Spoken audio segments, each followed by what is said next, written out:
So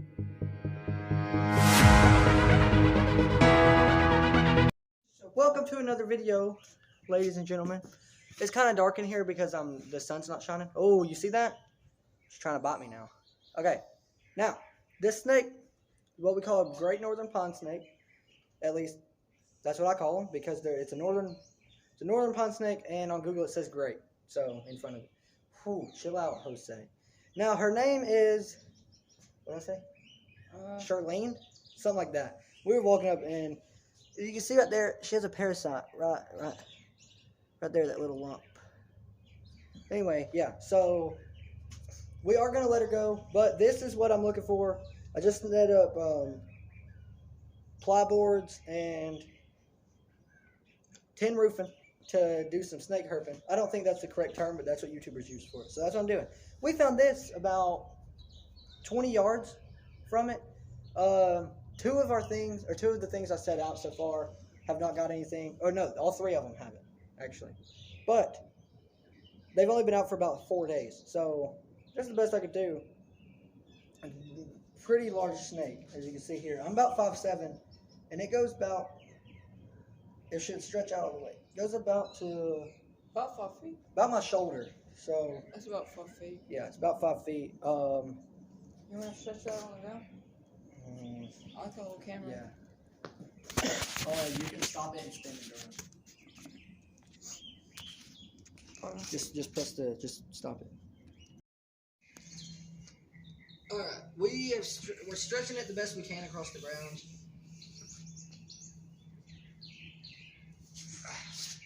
I don't have good steady hands. This is pretty much the best I can get it. I'd say it's about 5 feet. Maybe a little less, maybe a little more, but that's about what we can get out of it. And now, if you are wondering how you're supposed to hold a snake at all, if it's a wild snake, you don't want to hold its throat and squeeze its throat. You want to grab its head like this and push down gently on the top of its head with your finger like this on the bottom jaw. As you can see, it can still move its head around, but cannot actually open its mouth to bite me.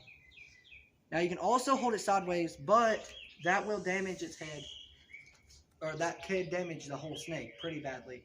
So we try not to do that, especially me, because I don't like hurting snakes. And if it's a pet, you can just hold it, like let it wrap around your arm and grab your back. Now this is a constrictor, so it's not venomous. So whenever it kills its prey, it wraps around it and squeezes it tight. But these ones mostly go for eggs, especially fish eggs. That's what pond snakes do. They like fish eggs. They like fish, small fish. So this is like a minnow snake or a mosquito fish snake. Hey, she's big. Yeah, this is probably this is definitely the biggest one we found. That's around here. Other than the copperhead, that's just fat wise. Well, other than that rat snake we found about back on the floor, but that's bigger. It wasn't really that big. This is a lot bigger. I have the pictures. Decent. Oh wait, no, yeah, that one that was back there. Yeah, no, it was back there in that field. Yeah, that's what I was trying to. Yeah. But yeah, that one was pretty large. But this one's gotta be bigger. This is definitely fatter, maybe a little bit longer, only because of the tail though. As you can see, the tail is about as long as my forearm. She's also bleeding on the tail. Yeah, the tip of her tail is bleeding. You probably won't be able to see it on the camp. Well, she don't want you to see it, but she's a very beautiful snake. As well, if she wasn't like all beat up and stuff. Which I'm guessing is from probably people stepping on her or getting bit fighting with those snakes.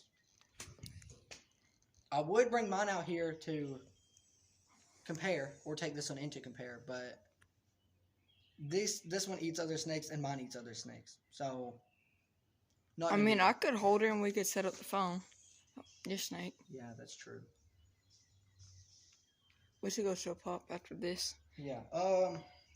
Anyway, if you want to see more snakes like this, I'll upload more videos eventually whenever I start catching them. So, yeah, until then. And y'all lucky y'all got this special guest, Jackson here. Special guest Jackson holding my camera for me.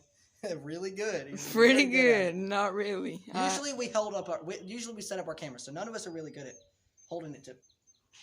Yeah, and I don't have steady hands. Yeah, he's definitely not a doctor. We're gonna go show our grandpa and then let this go.